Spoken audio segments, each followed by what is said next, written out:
berapa? Kami kelompok 4, Pak, izin. Silakan. Pak Abdullah, mohon dijadikan saya. Oh ya, baik. Untuk yang pertama, kita akan dengar dulu dari kelompok 4. Kepada Bu Indah, dipersilakan. Assalamualaikum warahmatullahi wabarakatuh. Waalaikumsalam Waalaikumsalam. warahmatullahi Warahmatullahi wabarakatuh. Selamat pagi semuanya. Eh, Baiklah, kami dari kelompok 4 akan mempresentasikan hasil eh, diskusi kami terkait observasi yang telah kami lakukan mengenai supervisi, pelaksanaan supervisi, dan hubungannya dengan mutu. Eh, untuk mempermudah Bapak Ibu memahami pemaparan yang akan disampaikan oleh teman kami nantinya, kami izin Bapak untuk mengirimkan lembar hasil observasi kami dari 3 sekolah dan 1 berdasarkan teori dan regulasi. Saya share kemana ini Pak Abdullah untuk lembar observasinya? Ke grup supervisi saja? Boleh. Boleh, nggak apa-apa. Baik, PPT-nya, PPT-nya akan ditayangkan, tapi oh ya, lembar oke. Ya, observasinya akan dikirimkan melalui ya, grup. di grup aja. Oke, untuk presentasi itu akan disampaikan oleh Fajri. Kepada Fajri, dipersilahkan. Sebentar. Baik, terima kasih Bu. Bisa PPT ditayangkan. Ya, sebentar Fajri ya. Ah, iya. Sebentar.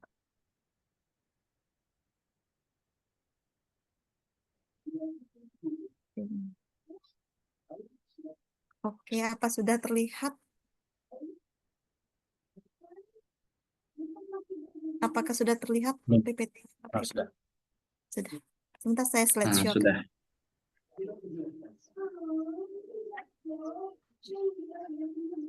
Silakan, Fajri.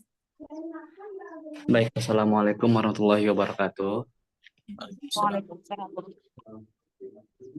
Izin Pak, sebelumnya kami dari kelompok 4 akan mempresentasikan hasil observasi kami tentang pendidikan bermutu dan hubungan dengan supervisi pendidikan yang beranggotakan pertama Anelsa Kintan, yang kedua Ibu Indah Efriani, yang ketiga saya sendiri M. Fajri, yang keempat Satri Widianti. Adapun di sini indikator pendidikan bermutu, yang pertama itu input pendidikan, yang mana di dalamnya ada kualifikasi dan kompetensi guru yang meliputi pendidikan, pelatihan, dan sertifikasi.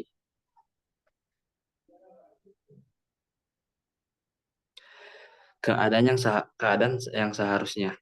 Indonesia pada tahun 2005 dalam Undang-Undang Guru dan Dosen mengharuskan guru memiliki kualifikasi serata 1 atau D4 dan memiliki sertifikat profesi. Kualifikasi akademik pendidikan minimal diploma 4 atau D4 atau sarjana 1. Latar belakang pendidikan sesuai dengan bidang atau mata pelajaran yang diajarkan atau yang diampu. Sertifikat profesi guru minimal 36 SKS atau di atas D4 atau S1. Terakhir, menurut Undang-Undang Nomor 14 Tahun 2005 tentang guru dan dosen pasal 10 ayat 1, kompetensi guru meliputi kompetensi pedagogik, kompetensi kepribadian, kompetensi sosial, dan kompetensi profesional yang diperoleh melalui pendidikan profesi. Di sini kami menemukan di lapangan keadaan hasil observasi secara keseluruhan. Ketiga sekolah tersebut sudah menunjukkan upaya yang baik dalam memenuhi standar kualifikasi dan kompetensi guru yang diatur dalam Undang-Undang Guru dan Dosen. Namun, masih ada beberapa tantangan yang perlu diatasi, terutama dalam hal sertifikasi profesi dan pengembangan kompetensi berkelanjutan. Ditemukan di SMA Negeri 2 Bangkinang Kota sudah mendekati bentuk ideal. Dengan sebagian besar guru sudah memenuhi kualifikasi dan sertifikasi, serta aktif dalam pengembangan kompetensi. Di SMA Negeri 1 Bone Darussalam ditemukan juga sudah mendekati bentuk ideal. Dengan sebagian besar guru sudah bersertifikasi dan memenuhi kualifikasi. Namun di SD Kasih Cahaya Bunda masih dalam proses, terutama dalam hal sertifikasi profesi dan pengembangan kompetensi.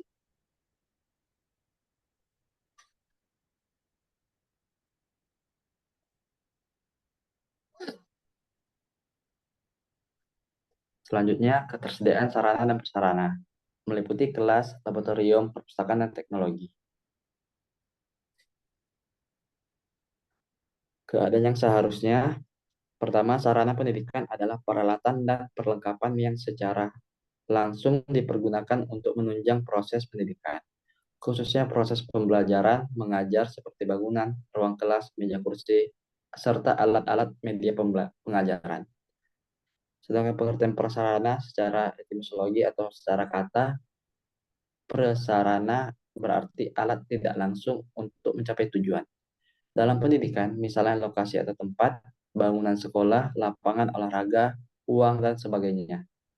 Di sini kami menemukan hasil observasi di lapangan secara keseluruhan, ketersediaan sarana dan prasarana di sekolah tersebut bervariasi. Yang pertama, di SMA Negeri 2 Bangkinang Kota sudah mendekati keadaan ideal dengan fasilitas yang lengkap dan memadai. Hanya perlu perbaikan kecil seperti penambahan AC di ruang kelas. Di SD Kasih Cahaya Bunda masih tergolong kurang, terutama dalam hal laboratorium, teknologi pendukung pembelajaran. Perlu upaya lebih lanjut melengkapi fasilitas tersebut. Sedangkan di SMA Negeri 1 Bone Darussalam masih jauh dari keadaan ideal. Dengan kekurangan alat laboratorium dan teknologi pendukung pembelajaran, ini perlu menjadi prioritas untuk diperbaiki. Selanjutnya, kurikulum yang relevan, meliputi kesesuaian dengan kebutuhan siswa dan perkembangan zaman.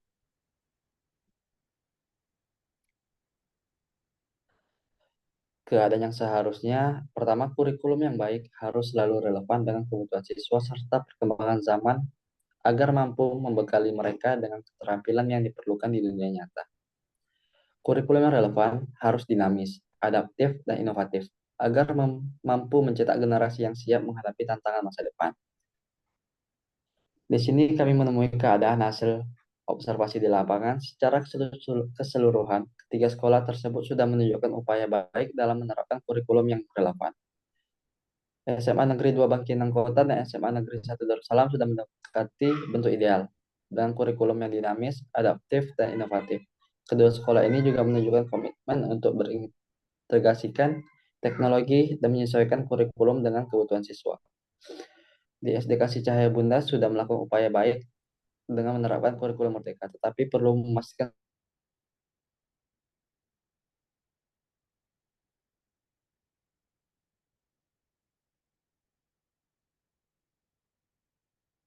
selanjutnya.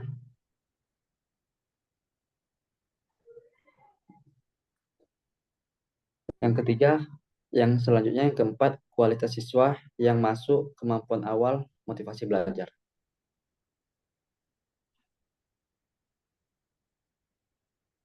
Keadaan yang seharusnya, kualitas siswa yang masuk sangat berpengaruh terhadap efektivitas proses pembelajaran, pencapaian akademik, serta keberhasilan sistem pendidikan secara keseluruhan. Dengan memastikan bahwa siswa memiliki kemampuan awal yang baik dan motivasi belajar yang tinggi, sistem pendidikan dapat berjalan lebih efektif dan menghasilkan lulusan yang berkualitas serta siap menghadapi masa depan. Keadaan di lapangan hasil observasi secara keseluruhan, kualitas siswa yang masuk di ketiga sekolah tersebut bervariatif. Yang pertama, di SMA Negeri 2 Bangkinang Kota sudah menunjukkan upaya baik dalam mendukung siswa dengan berbagai tingkat kemampuan dan motivasi. Meski tidak semua siswa memiliki kemampuan awal yang baik dan motivasi belajar yang tinggi. Di SD Kasih Cahaya Bunda menghadapi tantangan dalam hal belajar siswa yang berdampak pada pencapaian akademik, perlu adanya upaya lebih lanjut untuk meningkatkan motivasi belajar. Sedangkan di SMA Negeri 1 Bone Darussalam juga menghadapi tantangan dalam hal motivasi belajar siswa. Tetapi, keberagaman ini menunjukkan perlunya strategi yang komprehensif untuk mendukung semua siswa. Selanjutnya, dukungan orang tua dan masyarakat partisipasi dalam pendidikan. Keadaan yang seharusnya, dukungan orang tua dan masyarakat dalam pendidikan sangat berperan dalam membentuk kualitas pembelajaran dan perkembangan siswa. Kolaborasi antara sekolah dan keluarga dan masyarakat akan menciptakan lingkungan pendidikan yang lebih baik dan memastikan bahwa siswa mendapat pengalaman belajar yang optimal. Keadaan di lapangan hasil observasi keseluruhan siswa Dukungan orang tua dan masyarakat di ketiga sekolah bervariatif. SMA Negeri 2 Bangkinang Kota dan juga SMA Negeri 1 Bone Darussalam sudah menunjukkan upaya baik dalam melibatkan orang tua dan masyarakat dalam proses pendidikan. Meskipun masih ada beberapa orang tua yang tidak peduli, partisipasi aktif dan sebagian besar orang tua masyarakat menunjukkan bahwa kedua sekolah ini berhasil menciptakan lingkungan pendidikan yang berkolaboratif. Sedangkan di SD Kasih Cahaya Bunda menghadapi tantangan dalam hal dukungan orang tua dan masyarakat. Kurangnya partisipasi orang tua berdampak negatif pada kualitas pembelajaran dan perkembangan siswa. Perlu adanya upaya lebih lanjut untuk meningkatkan keterlibatan orang tua dan masyarakat.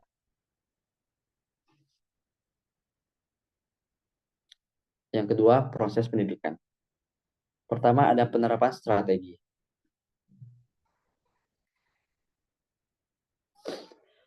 Keadaan yang seharusnya. Strategi pembelajaran adalah pendekatan atau metode yang digunakan guru untuk membantu siswa memahami materi dengan lebih efektif. Dengan strategi yang tepat, proses belajar menjadi lebih menarik, interaktif, dan sesuai dengan kebutuhan siswa. Beberapa strateginya adalah strategi pembelajaran berbasis siswa atau student-centered learning, strategi pembelajaran aktif atau active learning, strategi pembelajaran berbasis teknologi, strategi pembelajaran diferensiasi, dan strategi pembelajaran berbasis kontekstual. Keadaan di lapangan hasil observasi. Secara keseluruhan, penerapan strategi pembelajaran di ketiga sekolah tersebut bervariasi. SMA Negeri 2 Bangkinang Kota sudah menunjukkan upaya baik dalam menerapkan strategi pembelajaran yang berpusat pada siswa dan berbasis teknologi. Namun, masih ada ruang untuk perbaikan, terutama dalam hal menerapkan strategi mengurangi metode satu arah. Di Kasih Cahaya Bunda sudah melakukan upaya baik dalam menerapkan pembelajaran kolaboratif dan aktif, tetapi perlu mengintegrasikan teknologi dalam proses pembelajaran. Sedangkan di SMA Negeri 1 Bone Darussalam sudah mendekati bentuk ideal dalam hal strategi pembelajaran yang berpusat pada siswa. Dengan guru sebagai fasilitator dan siswa yang aktif, sekolah menunjukkan komitmen untuk menciptakan lingkungan belajar yang interaktif dan efektif. Selanjutnya, kualitas interaksi guru dan siswa. Keadaan yang seharusnya, interaksi yang baik menciptakan lingkungan belajar yang nyaman, membangun motivasi siswa dan meningkatkan hasil belajar. Interaksi tersebut bersifat positif dan mendukung. Komunikasi yang efektif, interaksi yang mendorong partisipasi aktif dan menginspirasi serta memberikan teladan yang baik. Keadaan yang ditemukan di lapangan, secara keseluruhan, kualitas interaksi guru dan siswa ketika ke sekolah mendekati bentuk ideal.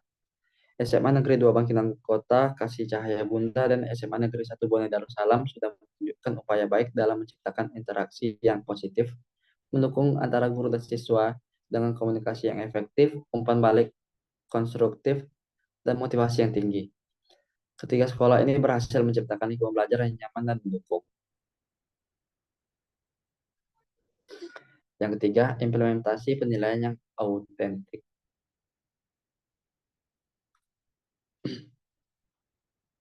Kondisi yang diharapkan, penilaian autentik adalah penilaian yang dilakukan secara komprehensif untuk menilai sikap, pengetahuan, serta keterampilan peserta didik. Penilaian autentik diharapkan mampu menggambarkan secara utuh mengenai kondisi peserta didik yang sesungguhnya dalam aspek sikap, keterampilan, dan pengetahuan. Secara keseluruhan, implementasi penilaian yang autentik ketiga sekolah bersifat bervariasi. SMA Negeri 2 Bangkinang Kota dan SMA Negeri 1 Bone Darussalam sudah mendekati bentuk ideal dengan penilaian yang cukup mencakup asesmen formatif, sumatif, dan refleksi pembelajaran. Kedua sekolah ini menunjukkan komitmen untuk menciptakan proses penilaian yang komprehensif dan berkelanjutan. Sedangkan di SD Cahaya Bunda sudah melakukan upaya yang baik dalam hal refleksi pembelajaran, tetapi perlu mengimplementasikan asesmen formatif dan sumatif untuk menciptakan proses penilaian yang lebih komprehensif. Selanjutnya, pengelolaan kelas yang efektif.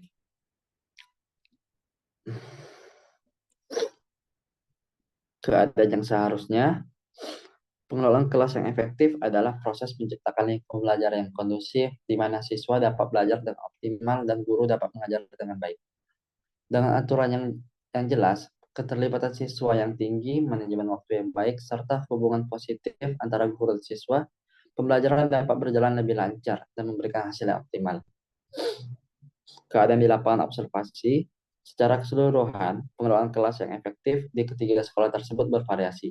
Pertama, SMA Negeri 2 Bangkinang Kota sudah menunjukkan upaya baik dalam menerapkan pengelolaan kelas yang efektif dengan pendekatan disiplin positif.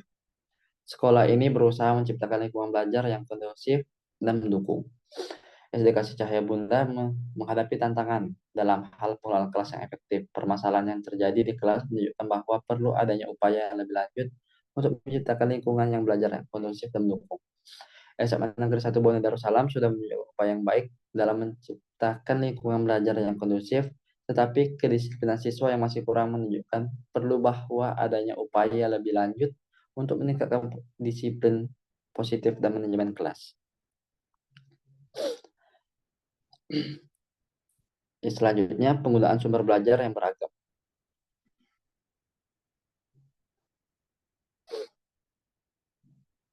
Keadaan yang seharusnya, ada banyak sumber belajar yang dapat membantu siswa memahami materi dengan lebih baik. Di antaranya adalah buku, media digital, praktik lapangan, dan teknologi interaktif. Keadaan di lapangan hasil observasi. Secara keseluruhan, penggunaan sumber belajar yang beragam di ketiga sekolah tersebut bervariasi. SMA Negeri 2 Bangkinang dan SMA Negeri 1 sudah mendekati bentuk ideal. Dengan penggunaan sumber belajar yang beragam dan sesuai dengan kebutuhan siswa, kedua sekolah ini berhasil menciptakan lingkungan belajar yang kaya dan mendukung pemahaman siswa. SD Kasih Cahaya Bunda sudah melakukan upaya yang baik dalam menggunakan buku ajar yang sesuai dengan mata pelajaran, tetapi perlu mengintegrasikan.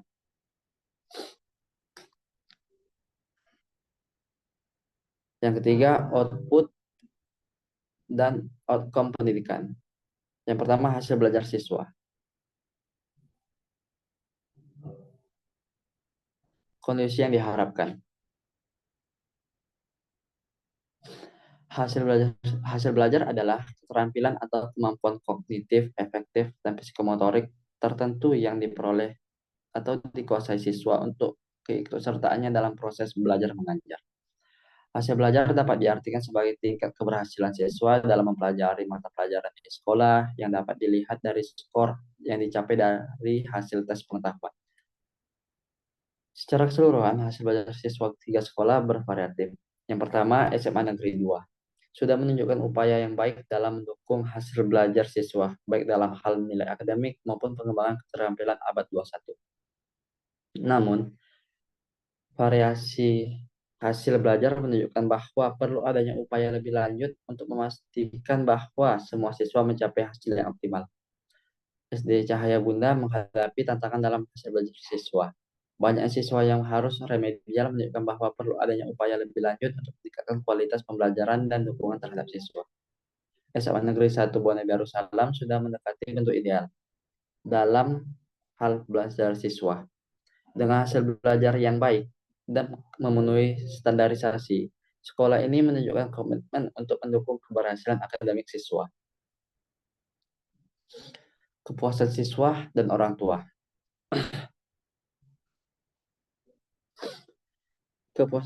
Kepuasan siswa dan orang tua terhadap layanan pendidikan merupakan indikator penting dalam menilai kualitas sekolah dan efektivitas proses pembelajaran. Faktor seperti kualitas pembelajaran, kompetensi guru, fasilitas sekolah, serta komunikasi yang baik dengan orang tua sangat berpengaruh terhadap kepuasan siswa dan orang tua. Ditemukan hasil observasi di lapangan, secara keseluruhan, kepuasan siswa dan orang tua terhadap layanan pendidikan di tiga sekolah tersebut bervariasi. SMA Negeri 2 dan SMA Negeri 1 sudah mendekati bentuk ideal.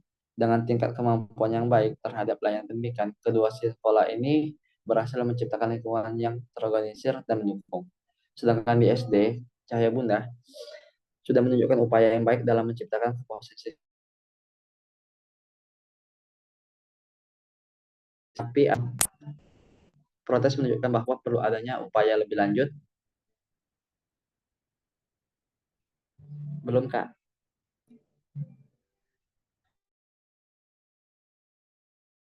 Kualitas layanan pendidikan dan komunikasi orang tua. Baik, selanjutnya.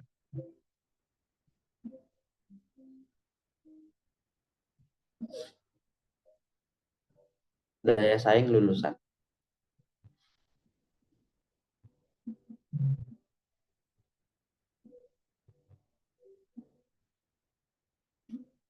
Keadaan yang seharusnya. Daya saing lulusan sangat bergantung pada kompetensi akademik, soft skill, pengalaman kerja, serta kemampuan beradaptasi dengan perkembangan teknologi. Untuk meningkatkan daya saing, lembaga pendidikan perlu menyesuaikan kurikulum dengan kebutuhan dunia kerja, memperkuat kerjasama dengan industri, serta mendorong pengembangan keterampilan komunikasi, kepemimpinan, dan inovasi. Keadaan di lapangan hasil observasi. Secara keseluruhan, daya saing lulusan di ketiga sekolah tersebut bervariatif.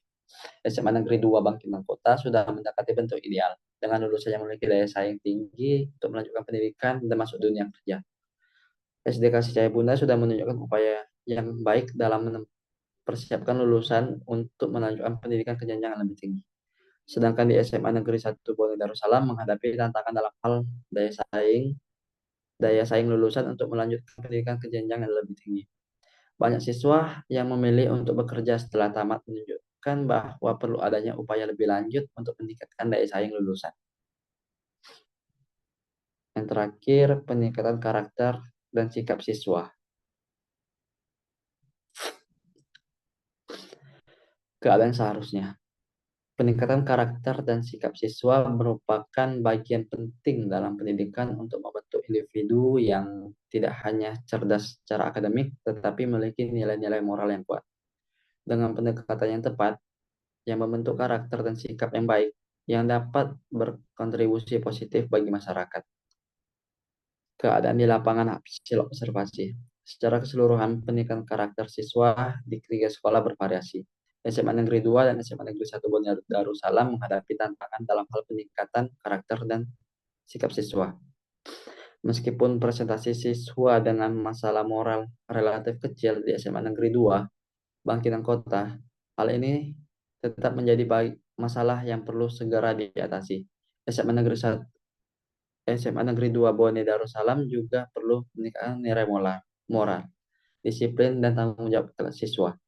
Sedangkan SD Kasih Cahaya Bunda sudah menunjukkan upaya yang baik dalam membentuk karakter siswa. Tetapi masalah moral terletak pada kelas 5 dan kelas 6 menunjukkan perlu adanya upaya lebih lanjut untuk meningkatkan moral dan sopan santun.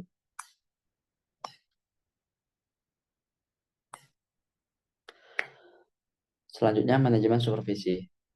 Perencanaan supervisi. Tersedianya program supervisi yang sistematis.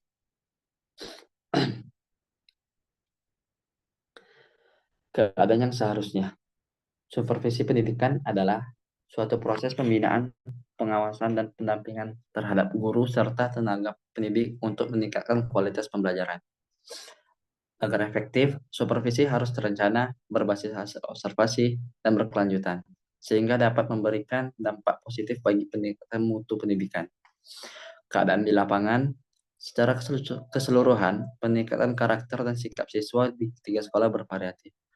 Secara keseluruhan, ketiga sekolah tersebut sudah menunjukkan upaya yang baik dalam menyediakan program supervisi yang sistematif, terencana, dan berbasis hasil observasi. Hal ini sesuai dengan teori yang menyatakan bahwa supervisi harus terencana dan berbasis hasil observasi agar dapat memberikan dampak positif bagi peningkatan mutu pendidikan. SMA Negeri 2 Bangkinang Kota, SD Kasih Cahaya Bunda, serta SMA Negeri 1 Bone Darussalam sudah mendekati bentuk ideal dalam perencanaan supervisi. Ketiga sekolah ini menunjukkan komitmen untuk melaksanakan supervisi secara sistematis dan berbasis observasi. Yang kedua, kesesuaian supervisi dengan kebutuhan sekolah. Keadaan yang seharusnya. Supervisi pendidikan harus disesuaikan dengan kebutuhan spesifik sekolah agar efektif dalam meningkatkan kualitas pembelajaran. pengelolaan kelas, dan pengembangan profesi guru. Supervisi yang efektif harus disesuaikan dengan kebutuhan sekolah berdasarkan analisis hasil observasi dan diskusi dengan stakeholder. Keadaan di lapangan hasil observasi. Secara keseluruhan, ketiga sekolah tersebut sudah menunjukkan upaya yang baik dalam menyesuaikan supervisi dengan kebutuhan sekolah. Hal ini sesuai dengan teori yang menyatakan bahwa supervisi harus disesuaikan dengan kebutuhan spesifik sekolah agar dapat memberikan dampak positif bagi peningkatan mutu pendidikan. Ketiga sekolah sudah mendekati bentuk ideal dalam hal kesesuaian supervisi dengan kebutuhan sekolah. Ketiga sekolah ini menunjukkan komitmen untuk melaksanakan supervisi yang relevan dan berbasis kebutuhan.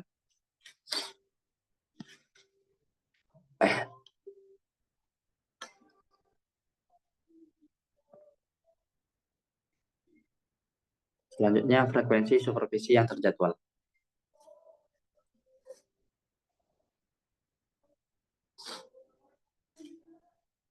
Keadaan yang seharusnya. Frekuensi supervisi yang efektif harus disesuaikan dengan kebutuhan sekolah, pengalaman guru, dan sumber daya yang tersedia.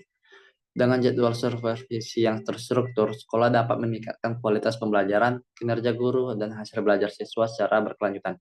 Ditemukan di lapangan, secara keseluruhan, ketiga sekolah tersebut sudah menunjukkan upaya baik dalam melaksanakan supervisi secara terjadwal. Hal ini sesuai dengan teori bahwa frekuensi supervisi terstruktur dapat meningkatkan kualitas pembelajaran, kinerja guru, dan hasil belajar siswa secara berkelanjutan. Ketiga sekolah ini sudah mendekati bentuk ideal dalam hal frekuensi supervisi terjadwal.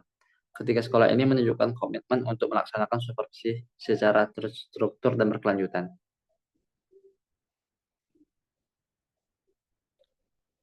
Pelaksanaan supervisi. Yang pertama, pendampingan guru dalam pengajaran.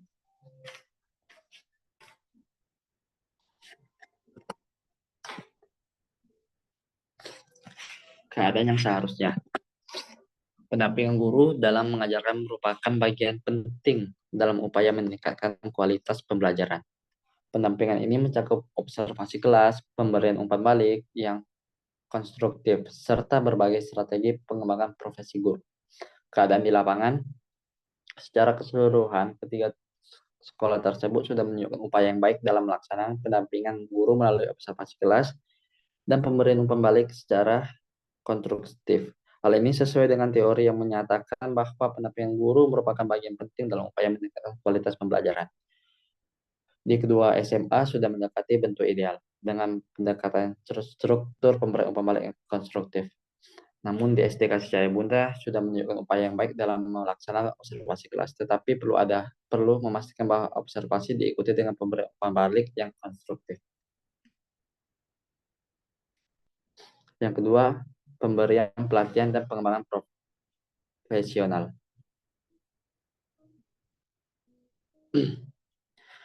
Keadaan yang seharusnya. Pemberian pelatihan dan pengembangan profesional dalam pelaksanaan supervisi berperan penting dalam meningkatkan efektivitas supervisi itu sendiri. Supervisi yang baik tidak hanya berfokus pada evaluasi, tetapi juga pada pembinaan, bimbingan, dan peningkatan keterampilan individu yang disupervisi. Keadaan di lapangan observasi. Di SMA Negeri 2 Bangkinang sudah mendekati bentuk ideal. Dengan program pelatihan dan pengembangan profesional yang sesuai dengan hasil rapor pendidikan. Sekolah ini menunjukkan komitmen untuk meningkatkan keterampilan guru yang terarah. SD Kasih Cahaya Bunda menghadapi tantangan besar karena tidak adanya program pelatihan dan pengembangan profesional. Hal ini dapat berdampak negatif pada kualitas pembelajaran dan pengembangan profesional guru. SMA Negeri 2 Bone Darussalam masih perlu meningkatkan upaya dalam pemberian pelatihan dan pengembangan profesional. Meskipun ada upaya, pelaksanaannya belum maksimal.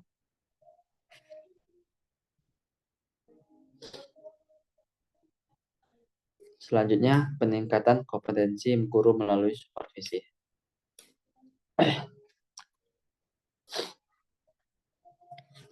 Keadaan yang seharusnya. Kompetensi yang ditingkatkan melalui supervisi meliputi penguasaan materi, keterampilan pedagogi, keterampilan manajerial, profesionalisme, dan penggunaan teknologi dalam pembelajaran. Implementasi supervisi yang berorientasi pada pembinaan dan pengembangan profesional akan berdampak pada peningkatan kualitas pembelajaran serta hasil belajar siswa. Keadaan di lapangan hasil observasi. Secara keseluruhan, peningkatan kompetensi guru melalui supervisi ketiga ke sekolah bervariatif. SMA Negeri 2 dan SMA Negeri 1 sudah mendekati bentuk ideal dengan fokus pada penguasaan materi dan pedagogi. Kedua sekolah ini menunjukkan komitmen untuk meningkatkan kualitas pembelajaran melalui supervisi berorientasi pada pembinaan dan pengembangan profesional. SD Kasih Cahaya Bunda menghadapi tantangan dalam hal peningkatan kompetensi guru melalui supervisi. Kurangnya perubahan dalam praktik mengajar setelah supervisi menunjukkan bahwa perlu adanya upaya lebih lanjut untuk memastikan bahwa supervisi memberikan dampak yang berkelanjutan. Selanjutnya, evaluasi berkelanjutan terhadap pembelajaran.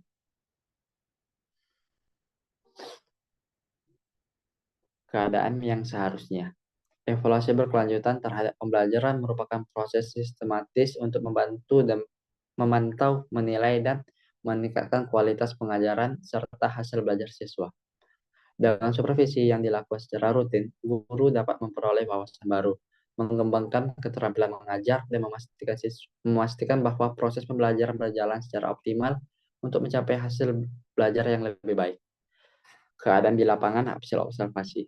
Secara keseluruhan, evaluasi berkelanjutan terhadap pembelajaran ketiga sekolah bervariatif. Di kedua SMA sudah mendekati bentuk ideal. Dengan evaluasi yang dilakukan secara rutin berkelanjutan, kedua sekolah ini menunjukkan komitmen untuk memantau dan meningkatkan kualitas pengajaran serta hasil belajar siswa. SD Kasih Cahaya Bunda sudah menunjukkan upaya baik dalam melaksanakan evaluasi pembelajaran.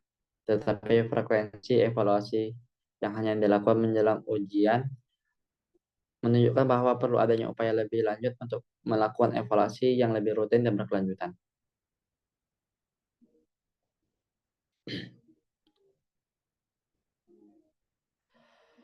Yang ketiga, dampak supervisi. Pertama, peningkatan kompetensi guru pasca supervisi. Keadaan yang seharusnya. Setelah supervisi dilakukan, guru perlu mengembangkan keterampilan dan pengetahuan mereka melalui inovasi pembelajaran, refleksi diri, serta berbagai strategi pendidikannya. Keadaan di lapangan hasil observasi. Yang pertama, SMA Negeri 2 Bangkinang Kota sudah menunjukkan upaya yang baik, tetapi masih ada ketidakkonsistenan dalam penerapan hasil supervisi. Perlu adanya upaya lebih lanjut untuk memastikan dampak berkelanjutan. Yang kedua, SD Kasih Cahaya Bunda menghadapi tantangan besar dan kurangnya inovasi dan perubahan dalam pelajaran pasca supervisi. Hal ini menunjukkan bahwa supervisi belum memberikan dampak yang signifikan. Sedangkan SMA Negeri 1 Bone Darussalam sudah mendekati bentuk ideal dengan refleksi diri dan inovasi pembelajaran yang dilakukan secara konsisten. Yang kedua, perubahan dalam manajemen sekolah.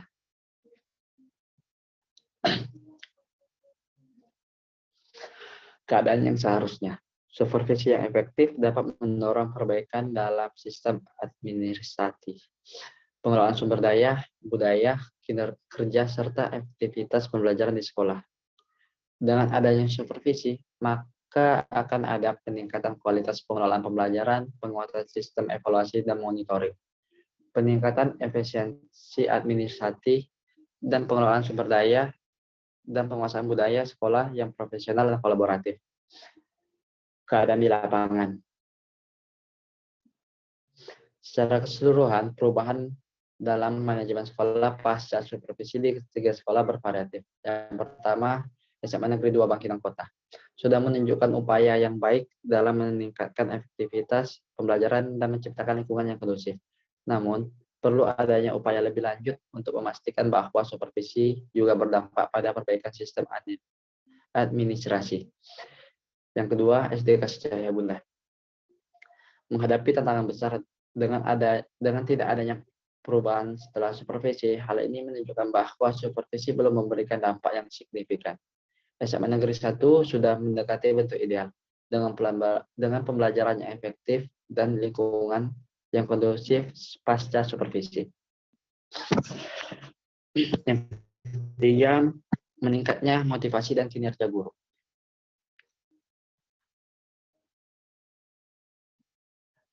Keadaan yang seharusnya. Supervisi yang dilakukan dengan pendekatan pembinaan dan kolaboratif dapat meningkatkan motivasi serta kinerja guru secara signifikan. Dengan adanya kepuasan kerja yang lebih tinggi, antusiasme dalam mengajar, serta dorongan untuk terus berkembang, guru dapat menciptakan pembelajaran yang lebih berkualitas dan berdampak positif pada hasil belajar siswa. Keadaan lapangan hasil observasi. Secara keseluruhan, peningkatan motivasi dan kinerja guru pasca supervisi di ketiga sekolah bervariasi. Yang pertama, SMA Negeri 2 sudah menunjukkan upaya baik, tetapi dampaknya hanya dirasakan oleh sebagian guru. Perlu adanya upaya lebih lanjut untuk memastikan bahwa guru merasakan manfaat dari supervisi. Di SD Kasih Cahaya Bunda menghadapi tantangan besar dengan kurangnya dampak yang terlihat pada motivasi dan kinerja guru. Hal ini menunjukkan bahwa supervisi belum memberikan pengaruh yang signifikan. Sedangkan SMA Negeri 1 Boni Darussalam sudah menunjukkan bentuk ideal. Selanjutnya, peningkatan hasil belajar siswa akibat supervisi.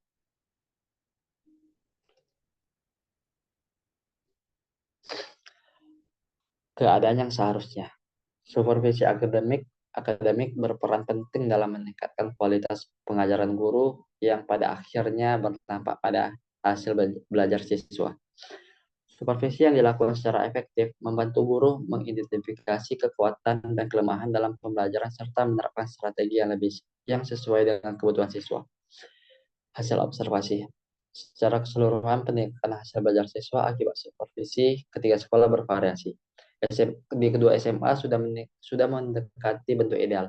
Dengan peningkatan hasil belajar siswa yang signifikan akibat supervisi, kedua sekolah ini menunjukkan komitmen untuk meningkatkan kualitas pembelajaran dan hasil belajar siswa. Sedangkan di SD Kasih Cahaya Bunda menghadapi tantangan yang besar. Dengan tidak adanya peningkatan hasil belajar siswa setelah supervisi, hal ini menunjukkan bahwa supervisi dalam memberikan pengaruh yang signifikan kualitas pembelajaran.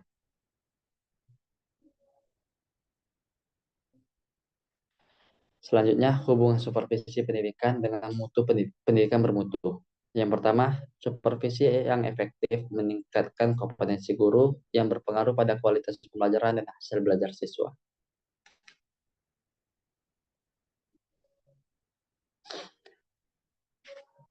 Yang pertama, analisis. Hasil observasi di ketiga sekolah terlihat bahwa supervisi yang terstruktur dan berbasis kebutuhan seperti di SMA Negeri 2 Bangkinang dan SMA Negeri 1 Darussalam mampu meningkatkan kompetensi guru baik dalam penguasaan materi maupun pedagogik. Hal ini berdampak langsung pada peningkatan kualitas pembelajaran dan hasil belajar siswa, seperti terlihat dari analisis hasil observasi pretest dan post-test. Kesimpulannya, supervisi yang efektif, terutama yang melibatkan pendekatan coaching, observasi kelas, dan pemberian umpan balik konstruktif dapat meningkatkan kompetensi guru. Guru yang berkompeten akan mampu menciptakan pembelajaran yang lebih berkualitas, yang pada akhirnya meningkatkan hasil belajar siswa.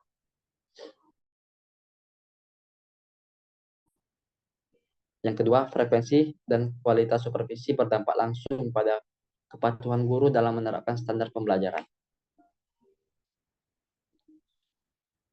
Analisis. Sekolah yang melaksanakan supervisi secara terjadwal dan berkualitas seperti SMA Negeri 2 Bangkinang dan SMA Negeri 1 Boni Darussalam menunjukkan peningkatan kepatuhan guru dalam menerapkan standar pembelajaran sebaliknya, SD Kasih Cahaya Bunda frekuensi supervisi masih kurang dan kualitas yang belum optimal menyebabkan guru tidak konsisten dalam menerapkan perubahan pasca supervisi. Kesimpulannya, frekuensi supervisi yang terjadwal dan kualitas supervisi yang tinggi melalui pendekatan yang struktur dan berbasis observasi sangat penting untuk memastikan bahwa guru patuh terhadap pembelajaran dan menerapkan perubahan yang disarankan. Yang terakhir, supervisi yang berbasis refleksi dan pembinaan mendorong inovasi pendidikan dan meningkatkan kepuasan siswa serta orang tua. Analisis. Supervisi yang melibatkan refleksi diri dan pembinaan seperti SMA Negeri 1 Banda Darussalam mendorong guru untuk berinovasi dalam pembelajaran dan meningkatkan kepuasan siswa serta orang tua.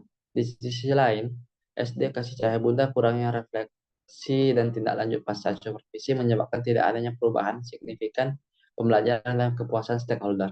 Kesimpulan, supervisi yang berbasis refleksi, pembinaan tidak hanya meningkatkan kompetensi guru, juga mendorong inovasi dalam pembelajaran. Hal ini pada akhirnya meningkatkan kepuasan siswa dan orang tua terhadap layanan pendidikan yang diberikan.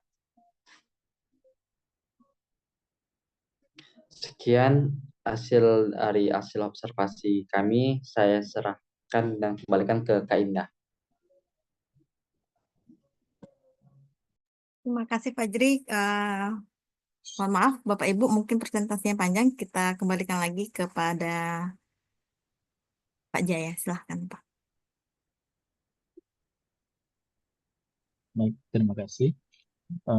Lumayan ya, Pak Fajri mempresentasikannya hampir 1 jam. Apa Pak? Sedang dikerjain sama kelompok 4. Nggak bagi-bagi. Oke, tapi saya eh, senang sekali dengan apa yang dipresentasikan tadi. Sebenarnya kadang kan mahasiswa itu bingung dia cari judul. Kalau kita lihat dari tadi saja di supervisi itu berapa banyak masalah yang kemungkinan bisa diangkat menjadi judul tesis. Dari situ saja kita bisa. Jangankan yang mungkin butuh penanganan lebih seperti STK Bunda, SMA yang cukup bagus saja, bisa kita cari ide penelitiannya tentang bagaimana konsistennya sekolah, kan konsistensi kepala sekolah menjaga mutu sekolah itu sudah bisa kita teliti. Oke, gitu ya. Kadang saya juga miris kenapa ya supervisi kok tidak menjadi ide-ide penelitian yang bagus gitu. Padahal di satu sisi mutu sekolah dengan supervisi itu bagian yang sangat sangat penting untuk dijadikan bahasan gitu. Karena kadang kita melihat supervisinya bagus, mutunya nggak bagus gitu kan, seperti itu. Kadang kita bisa mutunya bagus, tetapi tidak bagus dari supervisi. Kenapa? Mungkin ya. Itu mungkin bisa seperti ini. Kita lihat sekolah itu kok bagus ya, muncul terkenal gitu. Tapi supervisinya nggak bagus gitu. Apa yang terjadi? Kan sesuatu itu ada yang timpang. Jadi kalau kita ibaratkan mutu dengan supervisi itu dia saling berjalan seiring gitu, seiring berjalan. Nah, mungkin di sini nanti teman-teman bisa mulai mencari titik-titik mana ya yang mungkin kita bisa jadikan artikel pendahuluan untuk penelitian kita. Dari sini tadi eh, banyak sekali yang bisa dilihat. Karena memang saya di tugas akhirnya kan kemarin minta kita buat artikel ya.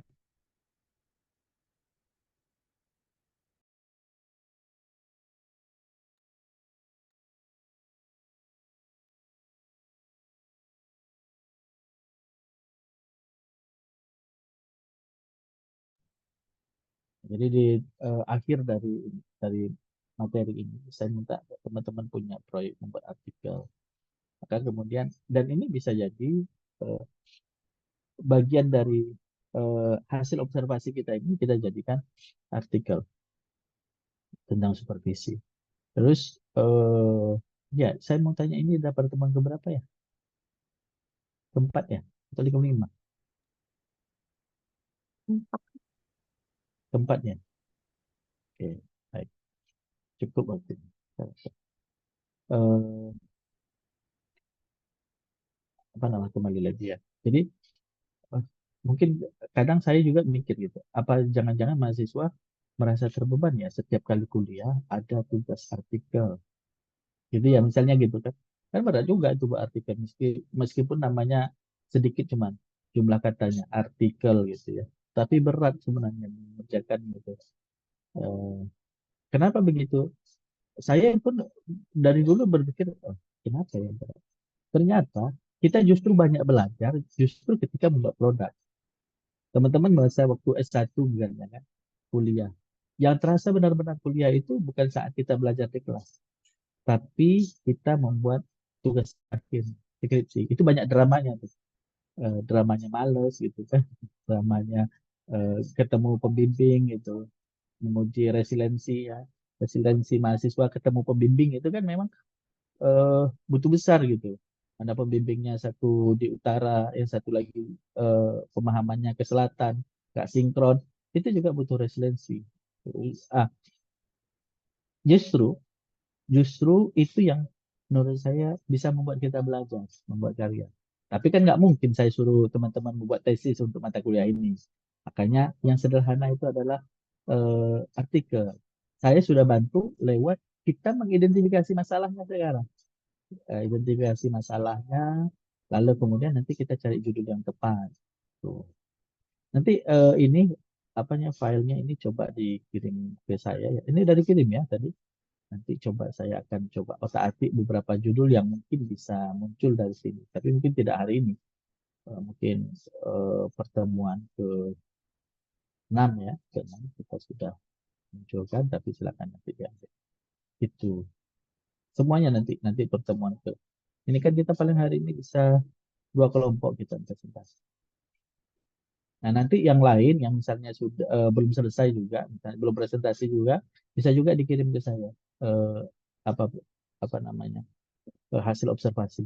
Kita coba mulai petakan apa saja yang mungkin bisa kita buat artikelnya dari permasalahan-permasalahan yang ada.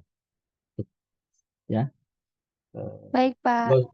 nggak usah lah ada pertanyaan lah ya untuk teman-teman ya. Silakan presentasi saja biar kita bisa kebayang sebenarnya. Tugas ini sebenarnya saya bimbing untuk membuat artikel, saya bimbing. Baik, saya pikir itu yang cukup ya untuk kelompok 4 ya tadi ya. Terima kasih sudah Terima kasih, Pak. presentasi.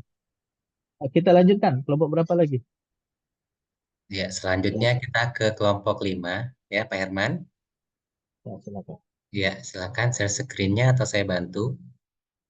Nah, coba Bang, tolong dibantu Bang. Oke, baik ya, sebentar. Mohon izin.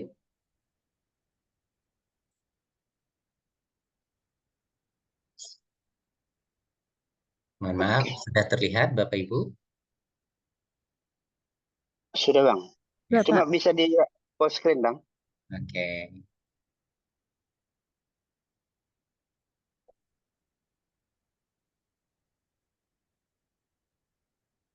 Oke, terima kasih. Assalamualaikum warahmatullahi wabarakatuh. Assalamualaikum. Mohon izin Pak Jaya, kami dari kelompok 5, dari beberapa anggota yang terdiri dari Ibu Lila Sari Pohan, Ibu Nopi, Satria, dan saya sendiri, Sherman, telah mengadakan observasi ya di 3 sekolah, cuman rata-rata kami hampir sama semua hasil observasinya, dan kemudian ini adalah beberapa rangkuman kami berdasarkan observasi kami ya Pak ya dari 3 sekolah, dia itu selanjutnya Bang.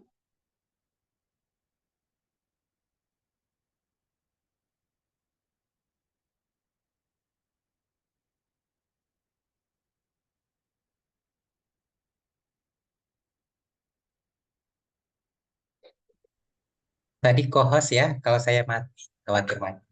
Loh, ini nggak bergerak ya Pak Herman? Iya belum bergerak Bang. Ya dari SMP 50, kemudian dari SMP 26 Pekanbaru, satu lagi SMP Satu Atap Batu Sanggan. Nah, di sini pendidikan bermutu itu dan hubungannya dengan pendidikan, ya itu bisa kita baca sama-sama ya. Pendidikan bermutu adalah pendidikan yang memenuhi standar kualitas. Nah, ini secara garis besarnya, nah, ya seperti beberapa aspeknya seperti kualifikasi guru, sarana prasarana juga berhubungan sangat dengan mutu ya. Kurikulum, proses pembelajaran, serta hasil belajar siswa. Nah, ini semua aspek yang perlu dikembangkan agar peningkatan mutu pendidikan itu nampak, ya. Untuk menyampaikan pendidikan yang bermutu diperlukan manajemen supervisi. Nah, di sini keterampilan atau kemampuan kepala sekolah dalam manajemen sekolah, pengelolaan berupa sertifikat supervisi ini sangat diperlukan.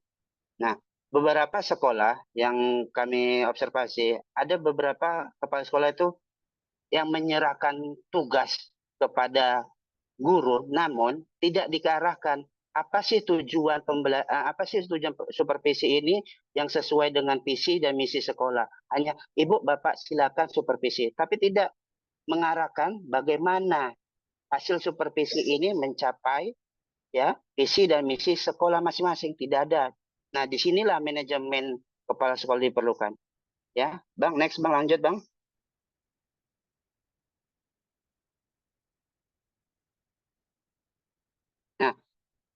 Nah, ini ada beberapa yang kami ambil dari hasil observasi. Yang pertama, peran kualitas guru dan sarana prasarana dalam pendidikan bermutu. Ya, pendidikan bermutu itu sangat bergantung kepada kompetensi guru pasti. Tidak bisa kita sangkal ya, bahwasannya guru memang kualitas guru itu adalah salah satu ujung tombak untuk menentukan atau meningkatkan mutu pendidikan yang di sekolah. Ya, selain itu ketersediaan sarana prasarana juga. Ya, nah sebagai contoh di sini ada 2 sekolah yang saya tampilkan, yaitu sekolah SMP Negeri 1 Batu Sanggan yang daerah terpencil itu memiliki jumlah guru yang terbatas. Bahkan mohon izin ya bolehlah, ada beberapa mata pelajaran yang kurang. Nah, jadi di sinilah guru-guru karena kekurangan guru yang sesuai dengan mata pelajarannya, sesuai dengan pendidikannya, mengajar materi lain atau mata pelajaran lain, ya, ini tidak akan meningkatkan. Kenapa? Karena dia basicnya ada. Contoh saya matematika, dipaksakan mengajar fisika atau IPA karena tadi daerah terpencil guru sangat kurang. Nah, jadi otomatis kualitasnya pun akan terganggu. Nah, yang kedua, ini yang di perkotaan yang saya ambil adalah SMP 26, karena SMP 26 ini adalah sekolah yang lama. Kalau saya masukkan sekolah saya karena sekolah baru, kemungkinan masih perlu proses lebih lanjut. Nah, kalau di SMP 26 ini memiliki tenaga pendidik yang lengkap. Namun beberapa tidak ingin meningkatkan kompetensi atau kualitas dirinya ya untuk apa? Untuk misalnya pengembangan media pembelajaran berbasis teknologi kurang. Jadi mereka ya sudahlah, kita sudah selesai kok. Ya setidaknya inilah kompetensi kita. Kita sudah sertifikasi, mentok, selesai. Tidak mau mereka melanjutkan. Nah, di sini kesalahan kita, guru-guru di kota. Ya. Oke, next Bang, lanjut Bang. Kemudian supervisi ya. Nah, di sini ada supervisi ini kami ambil sebagai kontrol mutu. Sudah sama-sama kita ketahui ya. Supervisi itu adalah evaluasi, pembinaan, dan pengawasan oleh kepala sekolah. Nah, tadi saya bilang dari awal. Nah, kepala sekolah ini memberi tugas kepada kami ini sebagai guru yang membantu beliau supervisi. Namun, dia tidak memberi arahan kami. Nah, ini Pak, kita adakan supervisi untuk apa? Untuk misalnya tujuan visi misi kita yang ketiga misalnya, yaitu lulusan yang berkarakter. Kemudian lulusan yang apa? Tidak ada diarahkan seperti itu. Yang main bablas saja gitu. Jadi ujung-ujungnya apa? Ya, supervisi ini tidak mengontrol mutu pendidikan itu. Nah, itu terjadi juga ya di SMP satu atap yang memang terencana dan berbasis data, tapi dia tidak memberi arahan ya visi misinya gimana supaya ada keterkaitan supervisi ini kepada kualitas pengajaran guru, kemudian kepada visi misi sekolah ya. Begitu juga di SMP 26. Lanjut Bang. Nah, ini dampak supervisi. Nah, berdasarkan observasi dampak supervisinya ya kita ketahui bersama-sama ya. Itu adalah ya mungkin mutu pendidikan kalau misalnya tidak sesuai dengan arahan dari kepala sekolah, arahan dari dinas dan apa sesuai dengan visi misi ya kemungkinan besar dampak itu tidak signifikan gitu karena tidak ada rambu-rambu yang perlu kita bukan rambu-rambu sih posnya prosedur operasionalnya ya itu tidak ada gitu. SOP-nya tidak ada indikator-indikatornya yang dikasih. Loh, ini loh kalau lulusan ini yang perlu disiapkan guru dalam pembelajaran. Kalau misalnya kualitas guru ini loh yang disiapkan oleh guru dalam sistem pembelajarannya gimana gitu.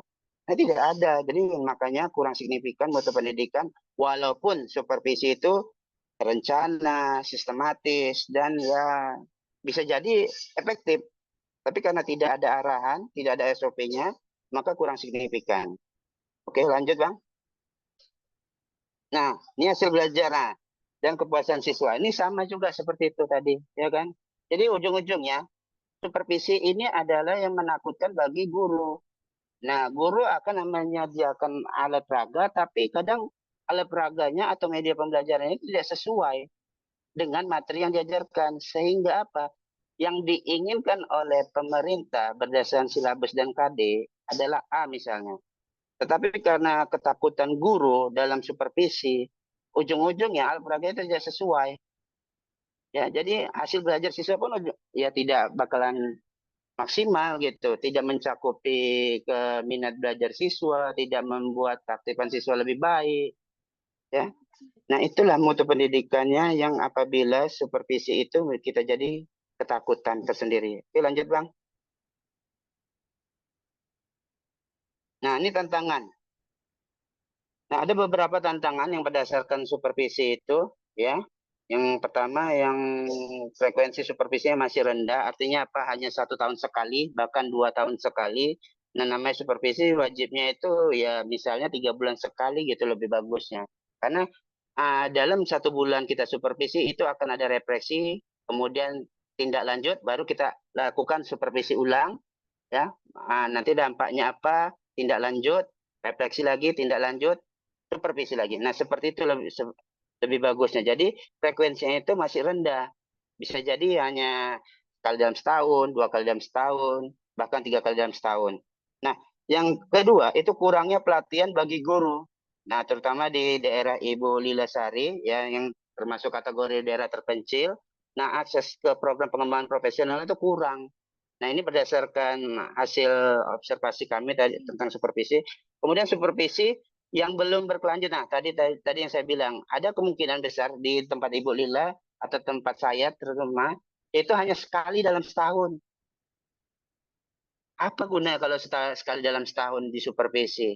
Toh supervisi ini adalah menentukan evaluasinya ke depan gimana, tindak lanjut ke depan gimana, adakah kekurangan berdasarkan refleksi supervisi yang dilakukan kepala sekolah.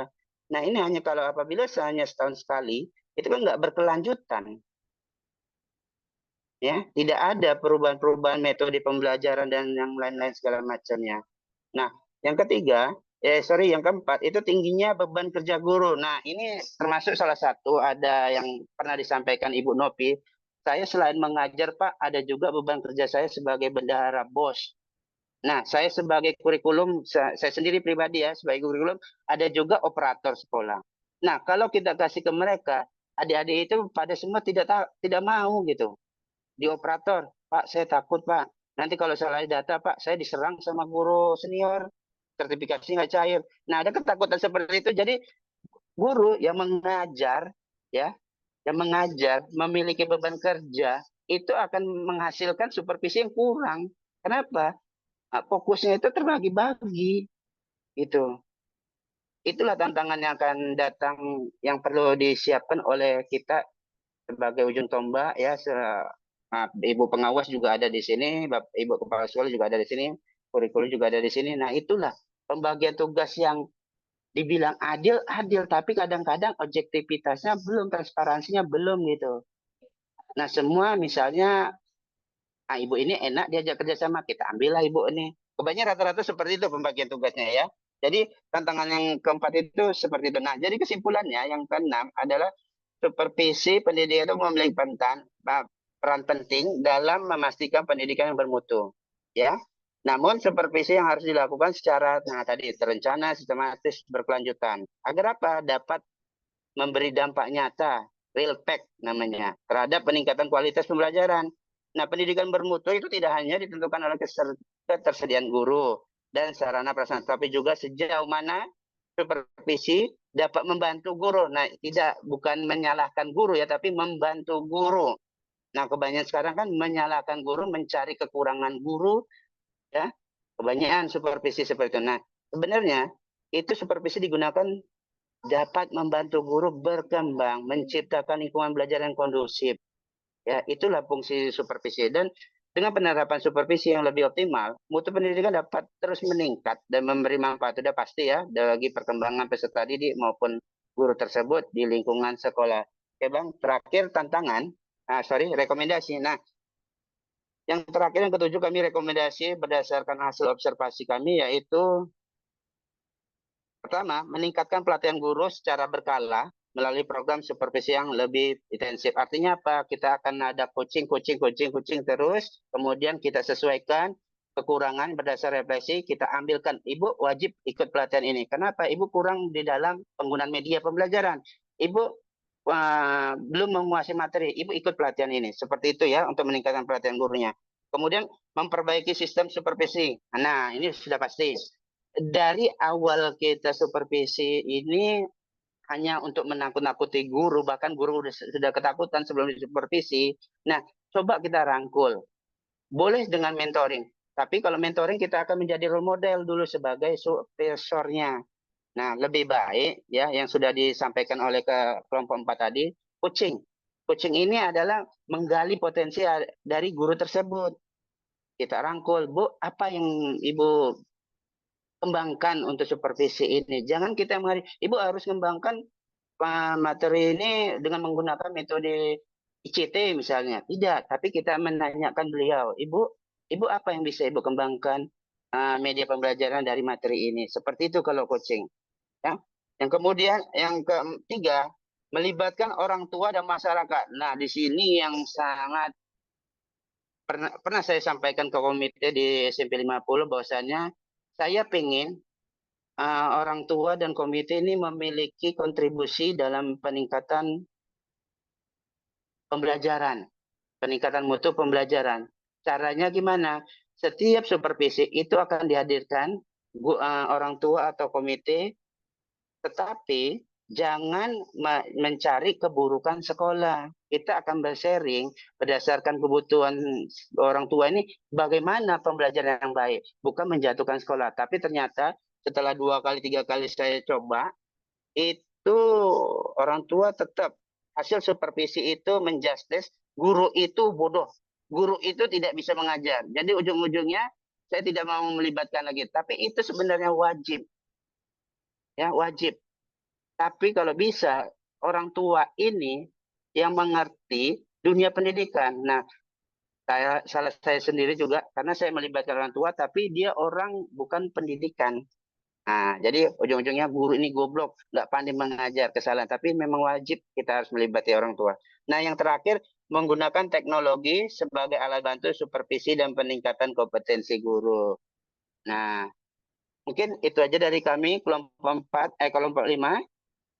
Ya, mohon tunjuk ajarnya Pak Jaya. Ya, saya tutup. Assalamualaikum warahmatullahi wabarakatuh. Wabarakatuh.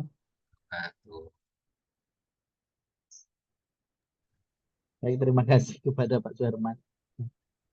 Saya sudah ngobrol, udah bercakap, rupanya mic-nya belum. Oke.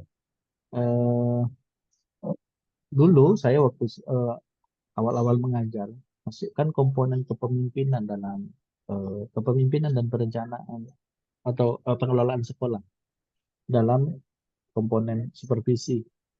Karena ternyata memang saya melihat ada masalah di kepemimpinan kepala sekolah dalam hal menjaga mutu, melaksanakan supervisi. Gitu. Jadi kepemimpinan itu memang ya, kalau kita lihat secara prosedur itu mungkin bisa dilaksanakan secara prosedur. Misalnya memang ada prosedurnya, harus membuat supervisi di antara program kerja kepala sekolah. Dilaksanakan. Prosedurnya berjalan atau tidak, ini seperti itu ya. Tetapi terkadang pelaksanaannya ya tinggal pelaksanaan saja, karena sesuai prosedur saja dilaksanakan, ya dilaksanakan. Ada tindak lanjut, ada tindak lanjutnya begitu.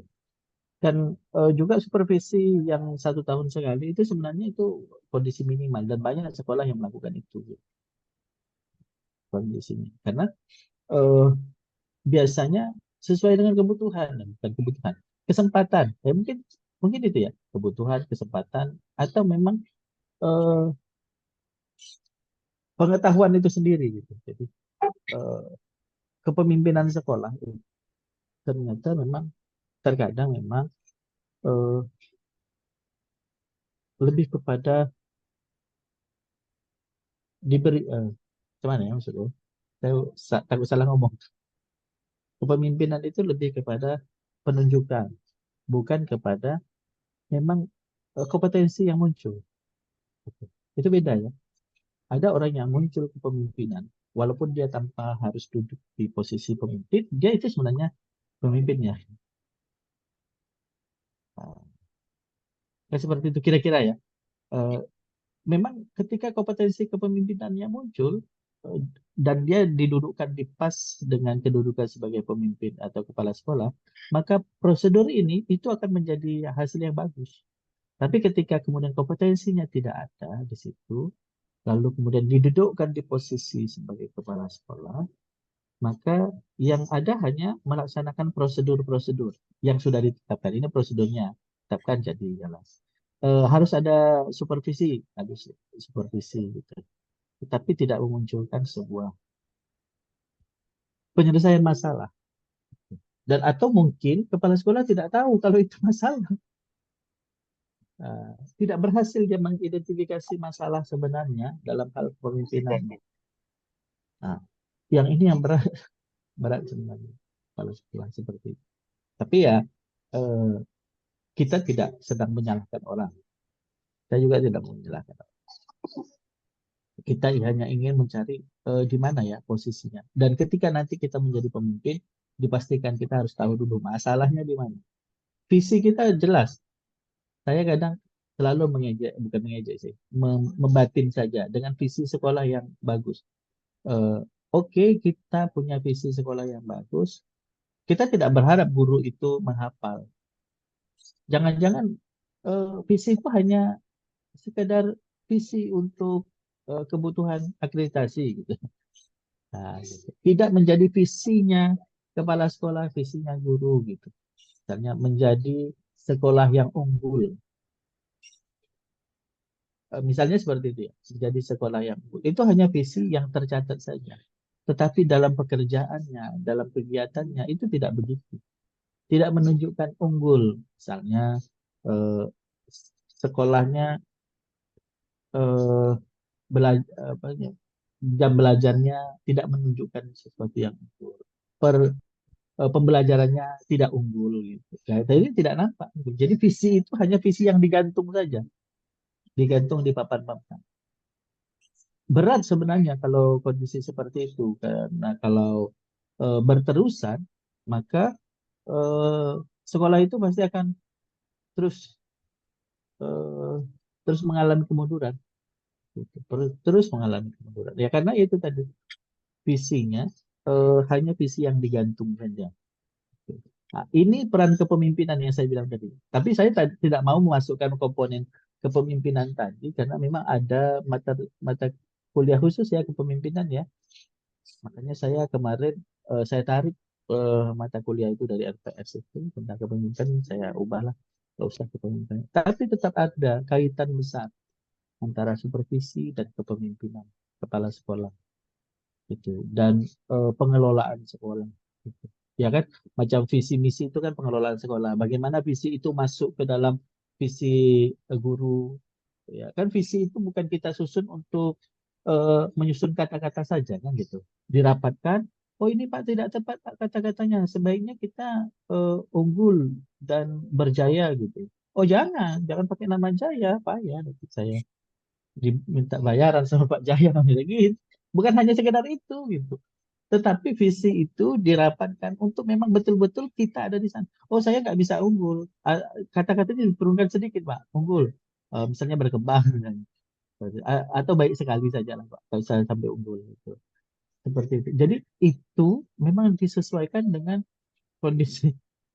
kondisi apa namanya, eh, kondisi guru-guru gitu. Makanya perlu disusun secara bersama. Bukan tiba-tiba muncul visi itu atau menjadi keren-kerenan visi itu. Kan kebanyakan, maaf ya, kebanyakan visi itu jadi keren-kerenan ya di sekolah ya. Iya. Iya, keren Keren. Bu. Keren. Nah, itu visi sekolah saya keren. Tapi tidak mengakar kepada siapa yang pelaksanaan di dalamnya. Benarkah misalnya ketika kita memilih menjadi sekolah yang terbaik se-Asia Tenggara atau menjadi sekolah yang terbaik se-dunia akhirat, misalnya begitu kan? Itu apakah sudah masuk ke dalam ini? Misalnya eh, dunia akhirat tapi gurunya dunia akhirat nggak ada ya begitu. Se-Asia Tenggara misalnya. Eh, atau menjadi sekolah yang mendunia misalnya. Tapi hanya satu guru bahasa Inggris di situ yang pakai bahasa Inggris. Sisanya ya bahasa daerah selain bahasa Indonesia. Misalnya seperti itu. Ya nggak mungkin dia akan mendunia. Jadi nggak ketemu. Tapi Prof, kalau Ya berdasarkan silakan. yang saya observasi gitu, kendala utama kepala itu terkait dengan waktu. Ya. Kalau Oh, saya lihat kesibukan kepala itu mereka terlalu banyak di luar, ya tugasnya lebih banyak di luar. Jadi kadang-kadang yang berperan sama dengan Pak Herman bilang tadi itu, yang berperan lebih besar itu kami sebagai wakakurikulum gitu. Jadi kadang-kadang ketika mensupervisi kita pun hanya 20 menit nanti dia harus harus kemana gitu. Nah ini menurut saya kendala paling besar itu memang ada di kepala sekolah sendiri. Kadang-kadang dia juga manajemen waktunya juga tidak pas ya, tidak cocok. Jangankan untuk 21 orang guru, hanya waka-waka saja kadang-kadang dia tidak sempat. Nah, ini menurut saya ini ketimpangan yang nampak sekali dari proses supervisi di sekolah saya lah khususnya gitu. Ini jadi kadang-kadang kita merasa gimana gitu. Kadang-kadang kita waka kurikulum ini kita jadi yang lebih banyak gitu. Jadi betul kata Pak Herman, kadang-kadang kita ini jadi nambah sehingga kita kita tidak optimal gitu dalam dalam pengelolaan pembelajaran gitu. Tugas kita sebagai waka juga kadang tidak optimal. Nah, ini mungkin gimana ya terkait dengan peningkatan kompetensi manajerialnya kepala ini memang menurut saya kita perlu kajian lebih lanjut lah, Prof. Memang harus ada sorotan gitu. Kadang-kadang walaupun sebagai kepala gitu ya perlu juga diketuk hatinya. Betul ya Bu Yuni ya, Bu Sam ya. Diketuk. Iya Ini kan? Pak, boleh saya apa Pak Silakan. Ketua? Ya, enggak. Sebenarnya kalau supervisi ini kalau sekolah saya Pak, bukan kepala sekolah semua yang supervisi nanti ada timnya dibentuk.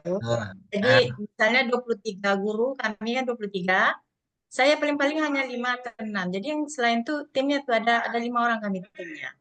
Jadi Betul. bukan semua kepala sekolah langsung mensupervisi. Ya, betul. Kayak Betul. gitu. Ya, benar Bu. Kak saya kan gitu. Jadi saya yang jadi lebih banyak. Misalnya dia ada 8 di programnya. Nah, cuma Ya. bisa 2, jadi 6-nya saya gitu. Dan ditambah lagi yang jatahnya saya. Nah, ini kan kadang-kadang kita kalau membuat jadwal supervisi itu kan kita sudah atur nih Ya. kepala sekolah dengan kurikulum tuh sudah ngobrol dulu gitu. Pak, guru ini Bapak yang ini nanti coachingnya seperti ini. Nah, kan kita kan sudah bincang dulu tuh dengan kepala gitu.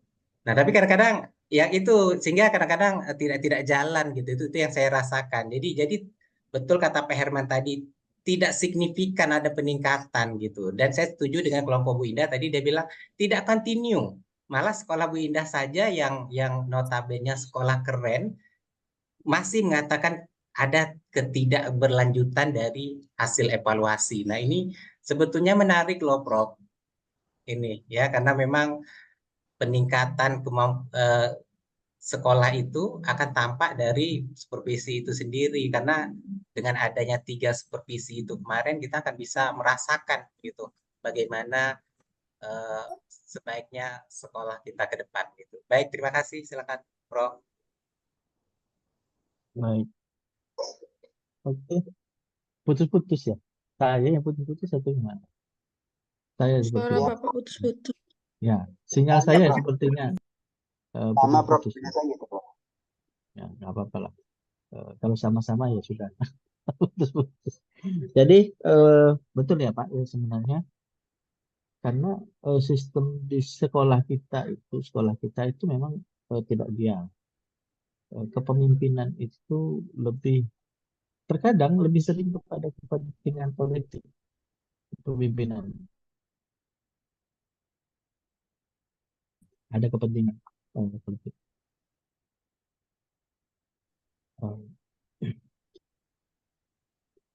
Misalnya saya pernah mendapatkan keluhan dari guru-guru, Pak, kami Pak, dana bos itu dipakai juga untuk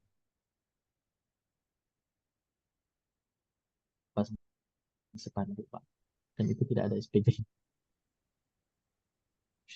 Jika ada tamu kabupaten, maka kamilah yang paling spanduk. Nah, seperti itu, keluhan-keluhan seperti itu. Ya kan? Kalau itu sudah kebayang. Nanti kalau ada sesuatu, sekolah dibebankan. Ada beberapa sekolah kemarin juga mengaku kalau ada acara MTQ, Pak, kami dilibatkan ke kepala sekolah jadi panitia gitu. Ada beberapa guru ya. Jadi memang susah seperti itu. Memang mutu sekolah itu banyak juga berkaitan dengan eh, apa namanya kepemimpinan di atas-atasnya. Walaupun demikian, secara ideal kita harus pelajari bahwasanya harusnya secara ideal kepala sekolah lah yang punya tanggung jawab ya untuk melakukan supervisi, tanggung jawab, bukan bekerja. Silakan, lalu kemudian dia bagikan, dia share kepada eh, apa guru-guru yang lain atau wakil yang lain untuk melakukan supervisi, itu silakan. Tapi secara tanggung jawab itu tanggung jawabnya kepala sekolah. Artinya tanggung jawab kepala sekolah berarti dia harus merencanakan. Karena kan kepala sekolah itu memimpin, melakukan pengorganisasian gitu. Bukan dia harus jadi eh, apa namanya super power untuk melakukan semuanya sendiri, nggak juga seperti itu. Tapi dia itulah gunanya kompetensi manajerial di kepala sekolah. Kompetensi manajerial, dia harus memiliki kompetensi manajerial.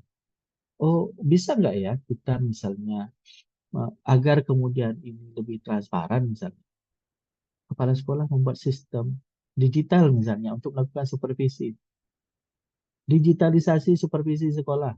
Mungkin itu cocok judul untuk pengembangan kalau teman-teman mau. Digitalisasi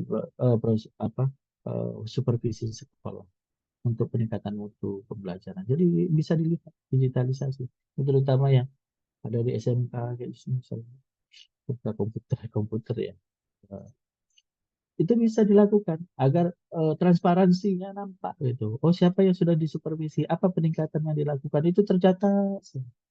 Itu mungkin akan lebih bagus dan itulah sistem manajemen yang harus dilakukan di sekolah. Nanti saya tantang ya di kelas ini ada yang membuat itu. Jadi cukup bagus sih. Sebuah kita kan rata-rata kalau penelitian di S2 ini belum ada pengembangan, jarang sekali. Baru ada satu saya lihat. Ini pun belum ujian. Gitu. Nah, ke depannya saya tantang teman-teman yang di sini untuk membuat itu digitalisasi supervisi sekolah. Kita akan mencatat terus-menerus supervisi ini dilakukan, lalu kemudian apa perkembangan yang sudah bisa dilihat. Surazan ya, sebentar kita istirahat. Mungkin kayaknya sampai pukul 1 kayaknya. Atau kurang Udah 1 kurang capek 10. Prof. Udah capek? Kita Dari istirahat dulu. tadi Prof. Oh Dari ya, tadi oh pagi ya loh, sudah. Prof.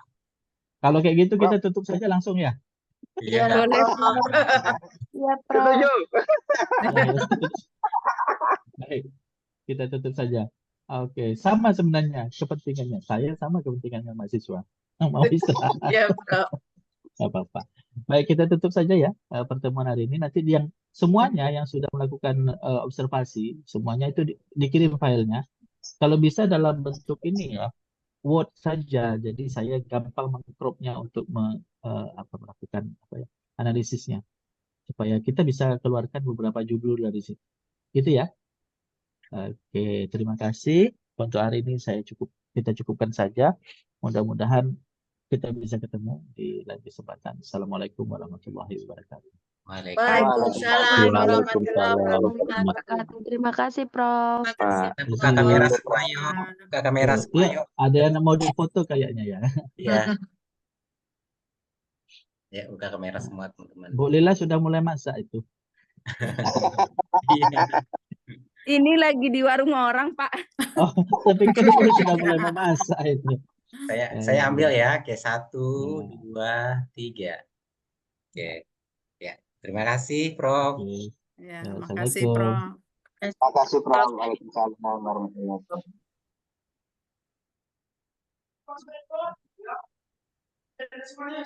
Oke, terima kasih. Oke, udahlah yang mau Dah, masak-masak, yang berburu mau takjil pulang. silakan.